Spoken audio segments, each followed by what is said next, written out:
Kaylee for the Mini Homestead. Today is all about seeds, so I thought I would show you guys what seeds I had to buy this year for our garden. Now I do plan on seed saving, and last year I got into it a little bit, but I wasn't as good at it as I probably could have been. So this year I am planning on doing much better with seed saving, so that way I'm not having to buy all these seeds. The other thing that is kind of contributing to why I have so many seeds is because I had to buy all my herbs again. So last year I accidentally planted my herbs in sterile soil, so that means nothing grew. So I wasn't able to seed save from anything, and anything that was a perennial is not coming back. So I have to start fresh with my herbs. But that's one half of my seeds, and then the other half is vegetables. So this year I am planning on this being the last big seed haul that I will have, and hopefully with years to come I will have more seeds that I have saved from, and I will have to buy less and less. So if you're ready, go ahead and grab yourself a comfy seat, maybe a notebook if you want to take some notes on what we've got, or if you're looking for some ideas for your own garden, and let's go ahead and get started with this.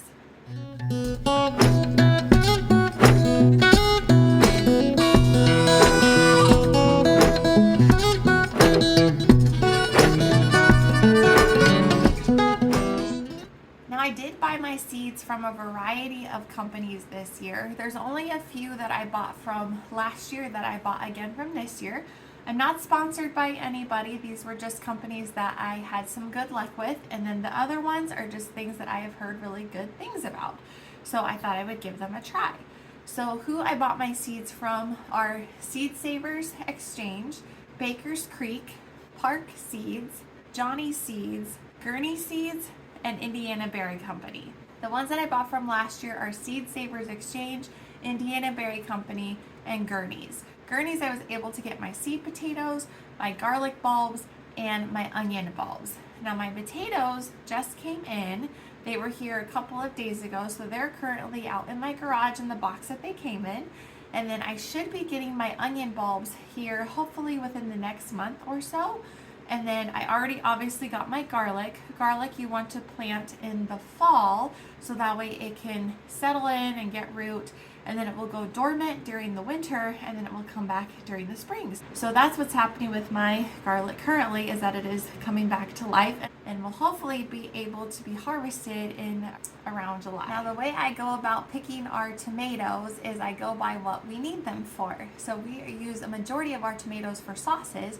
So I want to use ones that are more like a paste tomato, which means that they have more of a flesh on the inside, which means that they should not be as juicy when I break them down into a sauce. So that's why I chose the ones that I did from Seed Savers. All of those tomatoes should have a good paste and preserving quality. So I am going with a Rosa Sicilian tomato, the Opolka tomato, Italian heirloom tomato, and the German pink tomato. From Baker's Creek, I got 3 varieties of tomatoes. So I got the Chadwick cherry, the bread and salt tomato, and the Abe Lincoln tomato. Now the ones from Baker's Creek, they're more just kind of an experimental tomato. We are starting to like eating more fresh tomatoes. So that's why I got the cherry and the bread and salt. And the Abe Lincoln, I just thought they sounded really cool just because of how big they can be.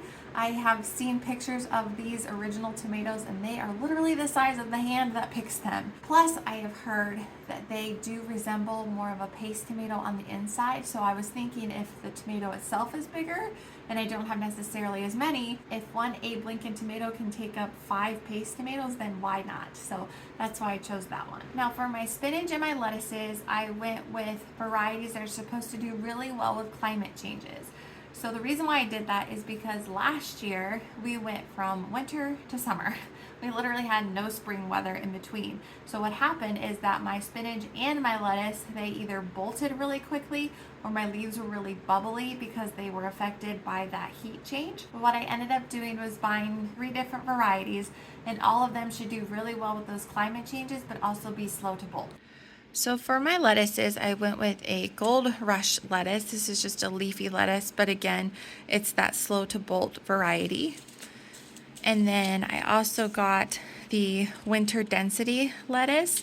And like it says at the bottom here, it takes the heat despite its name. So it does really well in the cold, but it also does really well in the heat, which is exactly what I need.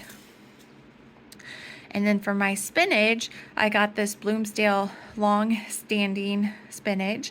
And this should, again, do really well with those heat changes. Now we are in Indiana, which means that I have to grow corn. So I am actually doing 2 types of corn this year, and I'm going to do a little experiment with them. So when you have 2 different types of plants that are of the same kind, in this case I have a seed corn and a sweet corn, you're supposed to plant them at least 200 yards away from each other, and that's because of the risk of cross-pollination. We don't have 200 yards of space between my gardens, is I'm actually going to try planting them at 2 different times. The reason for that is because they should tassel at 2 different times. So what that means is, let's say I start with the sweet corn first, it should tassel first, and then later on, my seed corn will do the same. But before my seed corn gets to tassel, I'm going to detassel my sweet corn, which should help with that cross-pollination, and hopefully I will end up with the 2 separate types of corn and not get a combination of the 2. My 2 types of corn that I bought this year, I got from Seed Savers Exchange. I really like Seed Savers. We had really good luck with their sweet corn last year, just a different variety. The only reason why our seed corn failed was because it got attacked by earwigs, and that has nothing to do with the seed itself. But for my sweet corn, I went ahead with this Golden Bantan Improved. This is an heirloom seed. It's from around the 1950s, and it's supposed to have that excellent sweet corn flavor, but also be really good for freezing and fresh eating. Then for my seed corn, I'm going to try this glass gem corn. 1, it's absolutely gorgeous looking, but 2, it should be really good for things like cornmeal, corn flour, those types of things. So I'm hoping to use it for that purpose, but if for some reason it doesn't work out, it'll still look really pretty. For my peppers this year, I've got jalapenos and then just some regular peppers. So for my jalapenos, I actually had some trouble finding some just regular jalapenos. I don't know why, but everywhere that I looked online, I had no luck with. So I just ended up finding some luckily at our local feed store.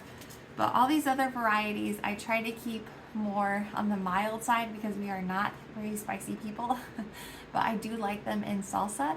And I'm also going to try to make some chili flakes. So for my jalapenos, this is just the variety I got from our local feed store.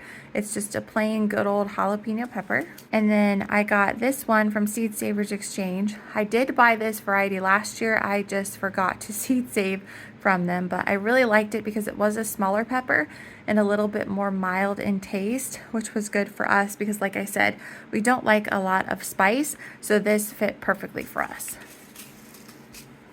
For those chili flakes I talked about, I'm going to try these Osilio thin skin Italian peppers. I do want to try them fresh and see that we like them because they should be a little bit more mild, but they're supposed to be excellent for chili flakes. And then last but not least, these are like a green pepper, but they're called a chocolate beauty pepper. And it says this pepper ripens into a sweet treat. So I'm really excited to try these out for the first time. So my vegetables take up half of our seed haul, and then the other half of my seed haul is my herbs.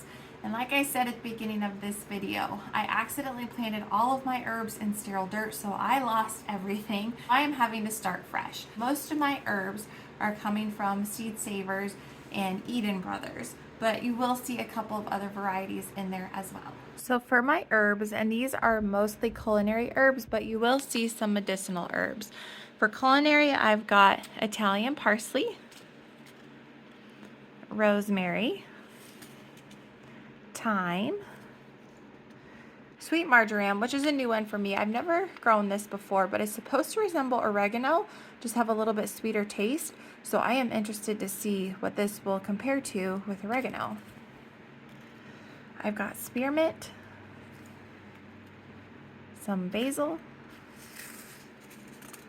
I got some cilantro, and I was sure again to do this slow to bolt just because I am afraid of having another spring like we did last year. So I want to make sure that I have the best possible chance with my plants taking off. Then I also got some sage, some thyme from Eden.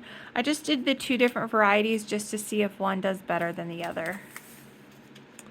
And then I also got my Italian oregano. These are also part of my herb garden, but they are more of the flower side, so that's why I did them separately. But I have got lemon balm, lavender seeds. Now lavender, I'm not 100% sure how this is going to go. Like it says, germination rate is only 88%, but I've heard that it can be as low as 10%. So I'm not too sure how well these will do, but if they do well or not, I'm definitely going to be buying some lavender from our local nursery to make sure that I have some. I've got some marshmallow seed. White yarrow is a new one for me. I've never grown yarrow before, but I am really excited to have it as part of my medicinal herbs. And then I've got also some purple coneflower seeds. Now for my berries, I bought all of them from Indiana Berry Company. I bought strawberries from them last year and they did amazing. So I'm really hoping that they do well with all the other berries. But I'll show you guys those. One thing that I really like about this particular company, and I'm not sure if other companies do this, they sell you 1-year-old dormant roots. So I really like that because honestly last year when I planted those strawberries, I put them in the ground and they took right off.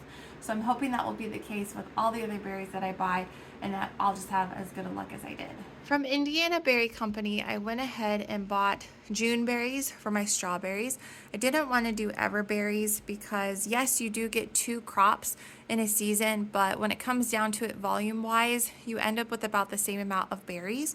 So I just went ahead and did June berries since they'll be a one and done type of thing. For my strawberries, I went ahead and did the large berry collection.